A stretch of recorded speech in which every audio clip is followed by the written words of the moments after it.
Hey everyone, welcome back to the show. I'm Son of a Silver Stacker. Today's date is Cinco de Mayo 2024, or 2024. Here we are at moneymetals.com. I'm going to show you where the live spot prices end of the week. And what's your prediction for gold, silver this week coming up? Is it going to go lower? Is it going to go higher?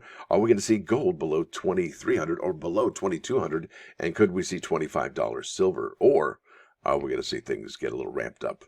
Now, gold ended the week at 23.1230, silver at 26.73, platinum at 969.15, and palladium at 984.65. You're looking at an in-stock American Silver Eagle, whose premium is 8.59. You're going to get out of there for a total of 35.32 of a quantity 1 through 39, and they will buy them back for 28.73 each. Now over here to the bullion sales at the United States Mint, and here we are. No new tale to tell for the month of May, and we're almost going to be a whole week into May come Monday or Tuesday. That's quite interesting. So yeah, things are moving pretty quick, aren't they? Now over here, this is Bullion by Post, and I just brought this up because I wanted to talk about the gold-silver ratio. It's very important. You know, I was at a coin dealer yesterday, and as I was perusing the goods, I noticed there was a person there who brought in some silver who wanted to buy a gold coin.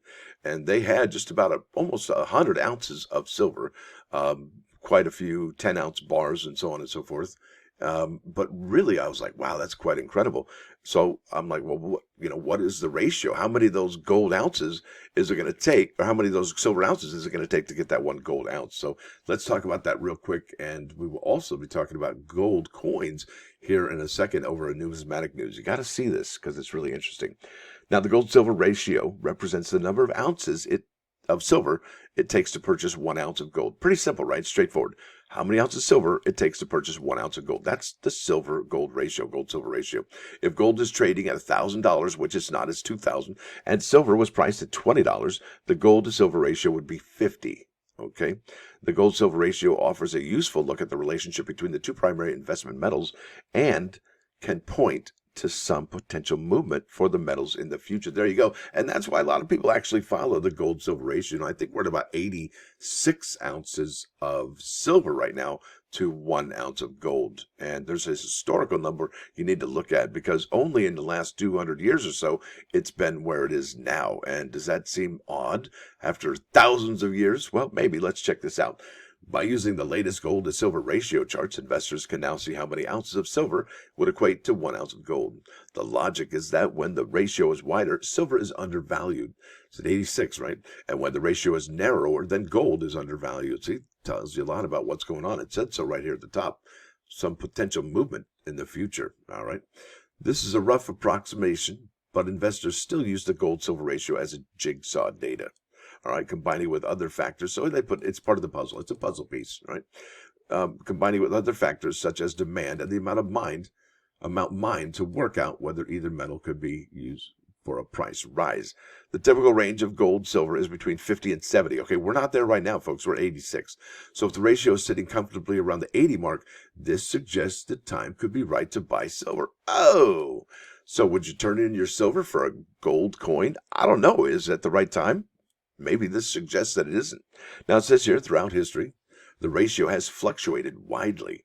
In 2020, I guess, the ratio peaked at 123.5. And I did a video, actually, I think it was in 2020, where the actual gold to silver ratio was 100 to 1. All right, I had to point that out. I was like, wait a minute, this is interesting. Now, at the peak of the last precious metal boom in 1980, the ratio had narrowed to 17. And wouldn't it be interesting to also find out what it was in 2009, 10, or 11, 12, somewhere in that range, right? At the end of the 19th century, the range was fixed at 15. That's interesting. During the Roman Empire, the ratio was fixed at 12. And 323, at the time of Alexander the Great's death, the ratio stood at 12.5. So yeah, we're at 86, and at some point it was 123. That was a peak in 2020. Many investors in silver believe the ratio should stand at 16 to 1, 16 silver to 1 gold ounce, right? Primarily because there's 16 times more silver in the Earth's crust than gold. Many argue, all right, the ratio could fall further because only 9 times more silver is currently being mined globally than gold. Wow, could you imagine 9 to 1? Others point to the fact that there's 160,000 tons of gold above ground whilst, I love that word, whilst most of the silver ever mined has been used up in industrial processes. Yeah, I don't know about that. But that's interesting, isn't it? So what do you think about that gold-silver ratio? And do you even pay attention to it or not?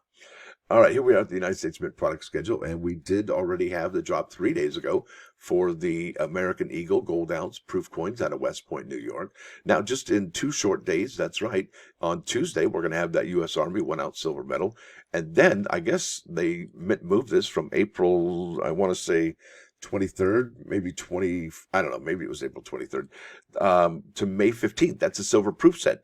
And then right after that, 1 day after that, we have the American Innovation coins featuring the state of Maine. And really, there aren't that many American Innovations coins after that, right? Just one more, I believe. So we have that. And then we have the American Bison or Buffalo, as the Mint likes to call it, 1 ounce proof coin. And then we have a date, actually, for the first item that actually said summer, and that's the June 6th release of the uncirculated American Gold Eagle out of West Point, New York. And there it is. And like I said, that will be dropped on June 6th. And if you remember, or if June 6th kind of rings a bell, that was the date Operation Overlord started. In fact, there's a lot of things that actually began on June 6th. So that's really an interesting day altogether. Household order limit of 3. And obviously we don't have a price for that because, well, we're not at the end of the month right now. So yeah, well, in June rather. So that's really about a month from the day. Okay, so over here to Numismatic News, and this is a great article by Patrick Heller, dated May 2nd, 2024, and it says here some pre-34 U.S. gold coins are available at bullion prices. With gold prices soaring this year, public demand for gold has varied around the globe.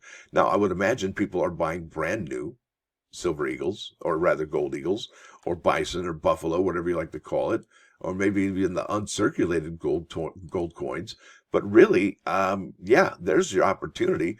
There's a little bit of numismatic value and bullion value at the same time, isn't it? Wonderful to know that.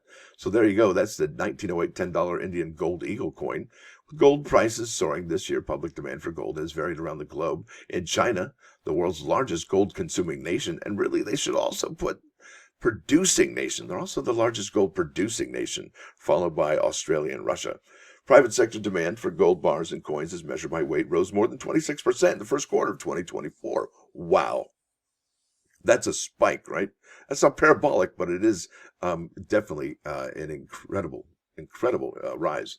It's 26% the first quarter of 2024 compared to the first quarter of 2023. This huge increase in demand has been prompted by fears of weak Chinese stock markets, real estate markets, and the prospect of the Chinese yuan currency falling in value. In India, the world's second largest gold-consuming country, demand initially slacked off as gold prices rose, but when gold's price temporarily retrenched within the last 2 weeks, demand in that country came back to life. 2 weeks ago, gold was trading in the nation about $5 below the world spot price. Last week, the rise in demand caused gold to trade about $15 premium to the global price. Now, that is really interesting, and it wouldn't it be cool to put like a heat map together of how much money the people of a certain country are spending above or below the spot price? Because I've seen it where, believe it or not, in China, they're paying like $200, $300 above spot price, above global spot price. Yeah, that's heating up over there, right? So that would be really interesting if that was available, or somebody put together some kind of heat map like they do over at Gas Buddy, whether it's going to, the median. Okay, well, I think you get it. Now, in the United States, much of Europe, the reaction to rising gold prices has been almost exact opposite of what happened in China and India. Private demand to acquire gold tapered off, and there was a surge of liquidation by those who already owned bullion-priced gold. Lower demand for bullion-priced gold was matched by falling demand for common date pre-1934 U.S. gold coins. And isn't that an opportunity, folks? Because of the shift in American and many European markets from net demand to net liquidation. Now, why would they liquidate now? And what other folks are buying? Do those folks in Asia, on the continent of Asia, do they know something we don't? That's interesting. That should definitely be begging the questions. Why are we selling when they're buying?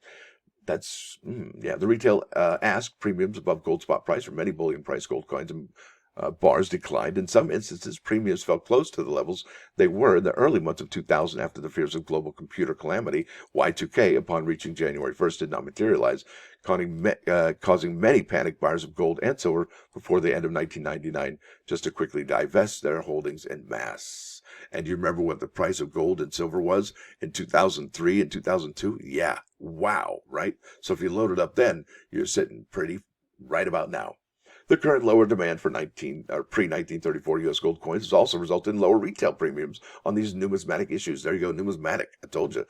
And it is now possible to acquire some of these circulated $10 and $20 liberties and even lower mint state 20 liberties and saints at premiums of 10% less or less above their gold value. What? Yeah.